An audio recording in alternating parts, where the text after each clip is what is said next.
3,800 meters above sea level, on a wind-scoured plain in Bolivia, sits a monument so precisely cut that modern engineers, checking it with laser levels, still can't fully explain how it was made without a single piece of iron. For over a century, people have pointed to the sky and blamed aliens. The truth turns out to be stranger and far more human than that. In 1969, a Bolivian survey team measured one of the site's red sandstone blocks and found it weighed over 100 tons.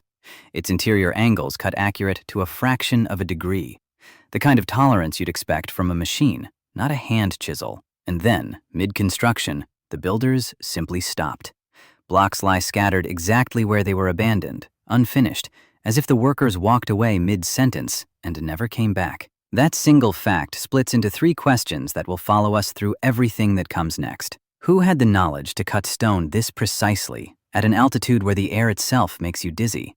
Why do dozens of these blocks share identical measurements, as if stamped from one blueprint?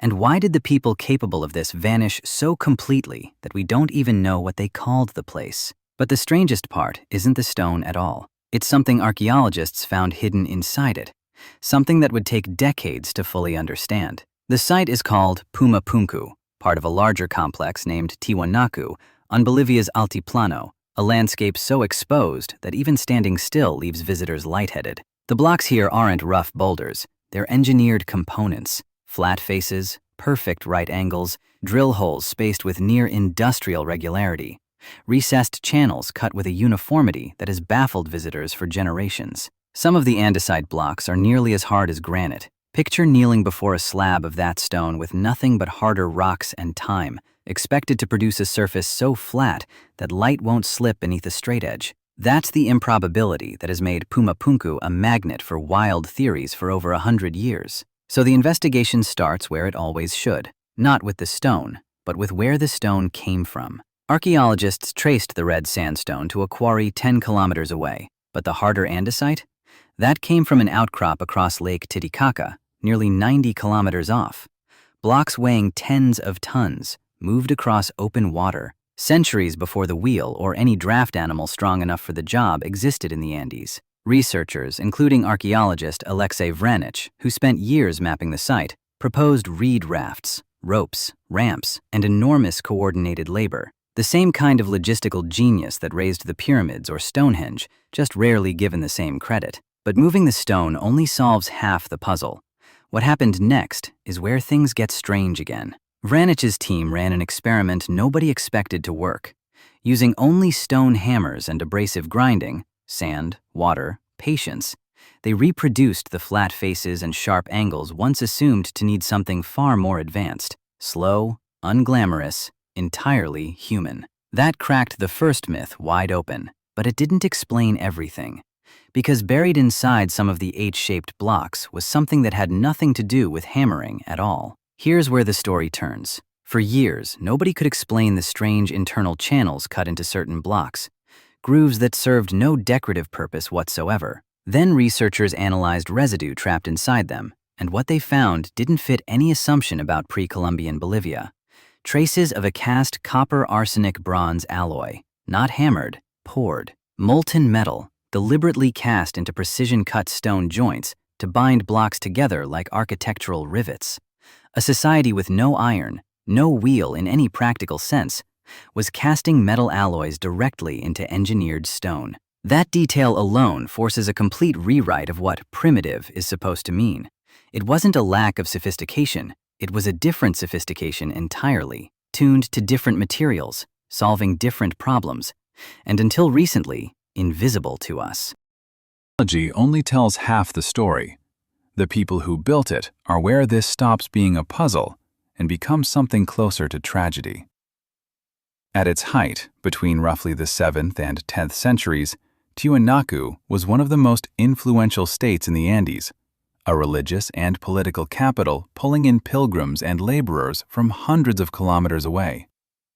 Its rulers organized colossal public works, not through slavery in the way we usually picture it, but through a reciprocal system. Communities gave labor in exchange for feasting, status, and religious participation. A civilization built on obligation and belief, not the whip. And within a few generations, it was gone.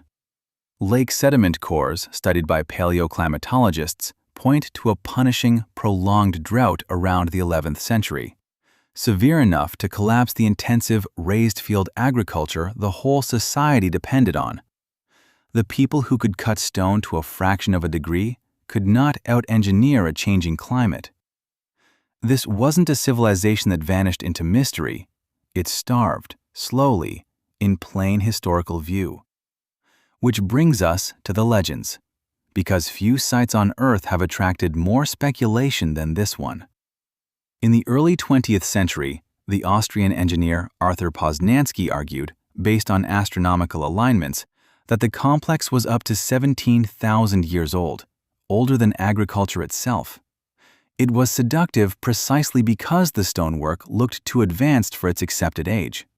But later, more rigorous archaeoastronomical and radiocarbon analysis exposed serious flaws in his method, and mainstream dating firmly places construction between roughly 500 and 1000 CE. That gap between "this looks impossible" and "here is exactly how it was done" is where the more sensational claims took root, including the idea that extraterrestrials supplied the technology.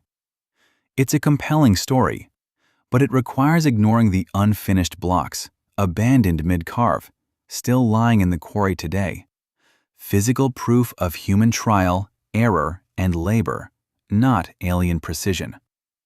The myth survives not because the evidence supports it, but because human ingenuity, unassisted, is somehow harder for us to believe in than help from the stars.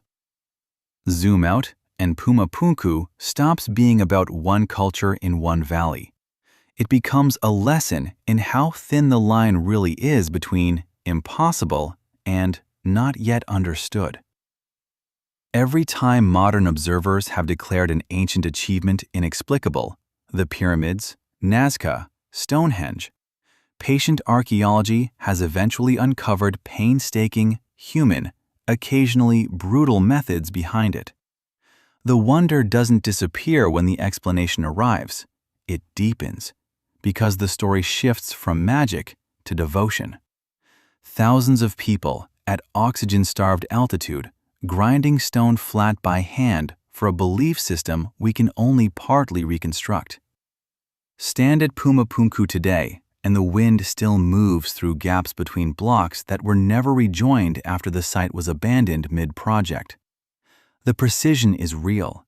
The exact combination of techniques is still being pieced together, block by block, in the same quarries the original builders left unfinished. But the deepest impossibility here was never really the stone. It was the will behind it, the choice, generation after generation, to keep building something this exact, this permanent, in a place this unforgiving, right up until the sky itself stopped cooperating.